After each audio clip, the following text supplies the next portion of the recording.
রোজাকে ফরজ করলেন কেন? রোজাতে অনেক জিনিস থেকে পরহেজ করা যায় কি যায় না? যে লোকটা দিনে 3 বার দারু না খেলে দিন কাটতো না, রোজা যদি করে লাই লোকটা দিনের বেলায় আর দারু খেতে পারবে না? পারবে? আর 1 মাস যদি লোকটা রোজা করে লাই, আর রোজা করার পরে যদি লোকটা 1 মাস রমজানের মাসে দারু থেকে বেঁচে যেতে পারে, 1 মাসে আশা করি লোকটা বদলে যাবে। আর তার কাছ থেকে কইবে 1 মাস যখন ছুটে গেল, হালে হালে অভ্যাসটা ছুটে যাবে, লোকটা বদলে যাবে। তো তাকু এই জন্য তাকওয়া, এই পরহেজগার হওয়ার একটা মাস হলো এই রোজা। যে লোকটা নামাজ পড়ে না, ওকে দেখবেন রমজান মাসে নামাজ পড়ে না, অন্য দিন নামাজ পড়ে না, কিন্তু রমজান মাসে নামাজ পড়ে। এই লোকটা যখন 1 মাস নামাজ পড়ে নিবে, তখন লোকটার অভ্যাস পড়ে গেল, হবে রোজা কইরাও নামাজ পড়তে পারছো না, তখন আর এখন কেন পারবো না, মেলে ঝনে এই হিসাবে রোজা থেকে ধরে লাই, তো নামাজ ধরেই লাই, তো সুধরিবের একটা এই মাস। মেলাই গেলা জিনিস, কত কথা বলবো। যে লোকটা গুনহাতে দিনের বেলায় লিপ্ত থাকতো, সেই লোকটাও কি হয়, কতগুলো খাইনি খাওয়া মানুষের আদত পরিবর্তন হয়ে যায়, যে যখন 1 মাস খেলাম না আর ছেড়ে দিই, আর তো খাবো, 1 মাস থাকতে পারলো তো যাক ছুটে গেল। এইরকম ভাবে অনেকগুলো গুনহা থেকে এই মাসে বাঁচতে পারা যায়। তারপরে একটা রোজাদার অন্য মাসে মানুষ ঝগড়া করে, রমজান মাসে ঝগড়া হলে মানুষ ঝগড়া করে না। কেন করে? আমরা করেলি, কিন্তু না, আল্লাহ পাকের নবী বলেছেন, যদি রমজান মাসে কাউরির সাথে তোমার কথা কাটাকাটি হয়ে যায়, কেউ যদি তোমাকে অন্যায়ভাবে গালিও দিয়ে দেয়, ঝগড়া করতে বাধ্য করে, তুমি ওখান থেকে একটাই কথা বলে কেটে যাও, ইন্নী সাইমুন, আমি রোজাদার, আমি রোজা করে আছি, আমি তোমার কথায় জবাব দিব না। যদি এবার এই কথা বলে বেরিয়ে যায়, ঝগড়া হবে, মায়েরা কথায় কথায় তখন কইছে আই নেবে তোকে দিছি, ও কইছে হাই তো তোর একলাই খুন আছে, করতে করতে আগে বাড়তে বাড়তে মায়ের পিঠিয়ে কেসালি হয়ে কত লম্বা হয়ে যায়। তবে এই রমজান এত বড় একটা গুনাহ থেকে বাঁচিয়ে দিলে, এত একটা ক্ষতি থেকে। ফল কথা, রমজান মাস আল্লাহ দিয়েছেন কেন? আপনাকে পরহেজগার করার লাগে, আপনাকে গুনাহ থেকে বাঁচার জন্য। কিন্তু আমরা রমজান পাওয়ার পরে কি তাকওয়াওয়ালা পরহেজগার হইতে পেরেছি? শুনেলেন, একদিন আল্লাহ পাকের নবী মিম্বারে, ও মুসলমান ভালো করে শুনেন, যারা রমজান মাস পাওয়ার পরও নিজের গুনাহকে মাফ করাতে পারলেন না, যারা রমজান পাওয়ার পরও নিজকে শুধরাতে পারলেন না, তারা শুনেলেন আল্লাহ পাকের নবী বলেছেন, একদিন বিশ্ব নবী খুতবায় মিম্বারে চড়ছেন, আর প্রথম সিঁড়িতে পা দিলেন, বললেন আমিন, দ্বিতীয় সিঁড়িতে পা দিয়ে বলে আমিন, 3টে সিঁড়িতে পা দিয়ে নবী আমিন শব্দ বললেন। সাহাবায়ে কেরাম পরে প্রশ্ন করে দিলেন, ইয়া রাসূলুল্লাহ, দয়ার নবী গো, আপনাকে অনেক জুমাই দেখেছি খুতবা দিতে, মিম্বারে অনেকবার দাঁড়াতে দেখেছি, কিন্তু আপনি কোনোদিন এইভাবে আমিন বলেননি, কিন্তু আপনি কেন আজকে মিম্বারে পা দিয়ে আমিন বললেন? আল্লাহ পাকের নবী বললেন, শোনো, আজকে জিবরিল আমার কাছে এসেছিল, আমাকে এসে 3টা কথা বলল, ওই 3টা কথার মধ্যে একটা কথা এটা ছিল ভাইজান, যে যারা রমজানুল মুবারককে পাওয়ার পরও নিজের গুনাহকে মাফ করে পাক সাফ হতে পারলো না, তারা যেন হালাক হয়ে যায়, তারা যেন বরবাদ হয়ে যায়। আর ওই কথাতে নবীও সাথ দিয়ে দিয়েছেন, কি বলেছেন? আমিন। চিন্তা করেন, রমজান মাস আপনার আমার শুধরার মাস। শুধরিব কি করে? রোজাই তো রাখি না। কত মানুষ আল্লাহু আকবার রোজা রাখছে, আর কত মানুষ রোজা নিয়ে যে কত রকমের আজকেই আমি চলে আসছি লাভা থেকে জালসা করে। হ্যাঁ, তো দেখলাম মুসলমান আমার ভাই পেশেন্ট নিয়ে যাইছে হসপিটালে। হ্যাঁ, লোকটা পেশেন্ট নিয়ে যাইছে হসপিটালে, আর লম্বা টানে একবার আমার একটু লাজ লজ্জাও তো হওয়া দরকার গো, যে আগা দিকে মৌলভী সাহেব বসে আছে, সামনে একবারে লম্বা করে বিড়ি ধরে দিল গো। আফসোস করল। হ্যাঁ, কোনটে হাইয়া চলে গেল। এই জন্য নবী বলেছেন আল হায়া ও সাওবাতুম মিনাল ঈমান, হায়া হলো ঈমানের অংশ। যখন মানুষের মধ্যে থেকে শরম চলে যাবে, গুনাহ করা তার জন্য আসান হয়ে যাবে। শরমে মানুষ গুনাহ করে না নাকি? অনেক মেলাই মানুষ আছে শরমের কারণে গুনাহ করে না, যে এই গুনাহটা যদি করি তাহলে দুনিয়া কি কইবে, বাপের আগাতে কেমন করে মুখ দেখাবো, সমাজের লোকের কাছে কেমন করে মুখ দেখাবো। এটাই তো হলো হায়া। আর এই হায়ার কারণে মানুষ অনেকগুলো গুনাহ থেকে বেঁচে যায়, অনেকগুলো গুনাহ করে না। কিন্তু যখন মানুষের মধ্যে থেকে হায়া শেষ হয়ে যাবে, যখন মানুষের মধ্যে থেকে লজ্জা চলে যাবে, ওই লোকটা আর গুনাহ করা আসান হয়ে যাবে। কেন? ওকে শরম বলে জিনিস নাই। ওকে কেউ কিছু বললেই কি, না বললেই কি, খারাপ বললেই কি, ওর তো শরমই নেই। আর যখন যার শরম না থাকবে, ওর লেগে গুনাহ করা কোনো বড় কথা হলো? কোনো কথা নয়, বেহায়ার মতন বেড়ে বেবো। তো বন্ধুরা আমার, ভাইজানেরা, রমজানুল মুবারকের মাস আমরা পেয়েছি ঠিক, কিন্তু রমজানের রোজা আমরা সবাই রাখতে পারি না। কাউরির তো পেট ব্যথা, কাউরির তো বমি হয়ে গেল। ফতুয়া ফারাই যে আমি যাই না, আলহামদুলিল্লাহ মেয়ালাই ফতুয়া বাজি কমেছে। আগে খালি বলি সাহেব উল্টি হয়ে গেছে, রোজা হয়ে গেছি।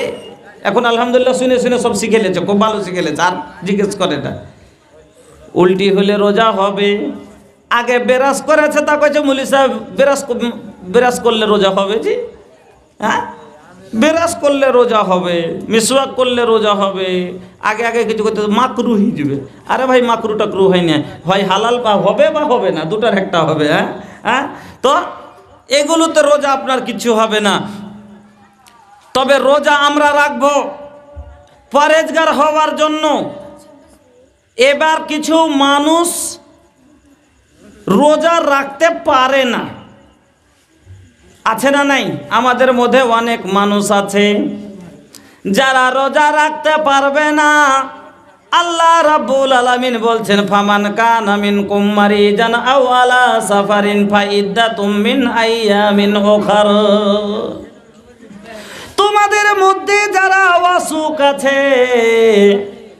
এবার ওয়াসুক বলে দিলে তখন সবাই এটা মনে করে লিয়েন না যে সামান্য একটু খালি মাথা লাগাটাও তো অসুখ, একটু পেটে মানে 3টা কিডনিতে পাথর হয়ে গেছে ছোট ছোট, একবার সময় লাগছে, এটাও তো অসুখ।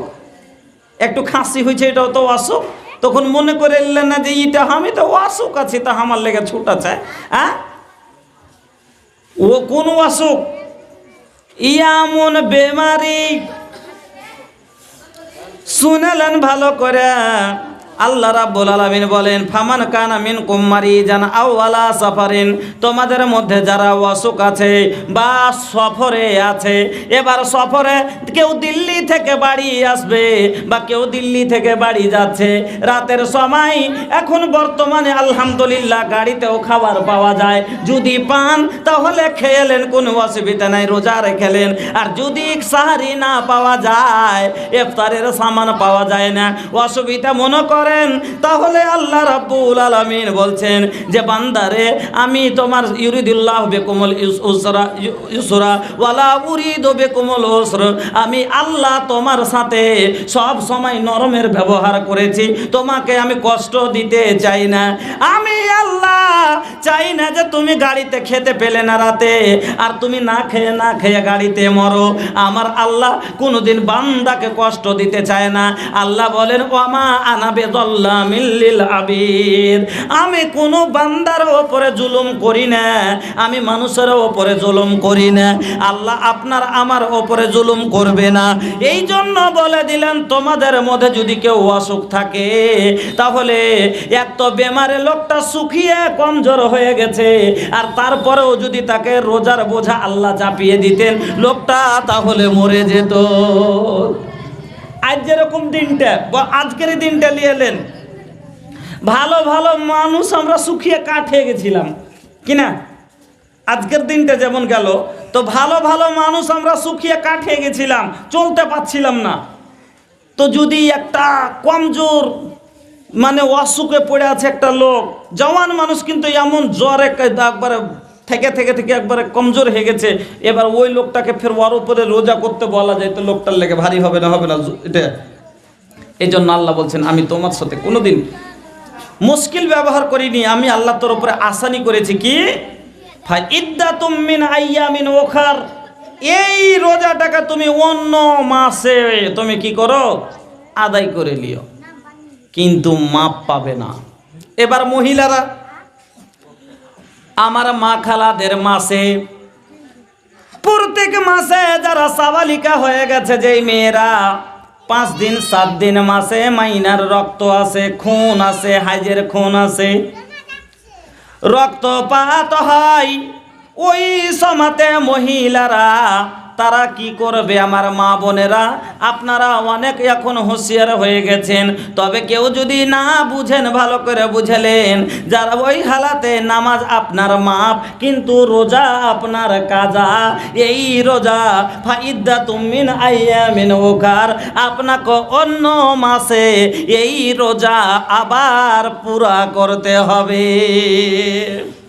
এবার কিছু মায়া লোককে একটা বেমারি থাকে, লজ্জার কথা নয়, শিখিয়ে দেওয়ার লেগে কথাটা বলে দিচ্ছি।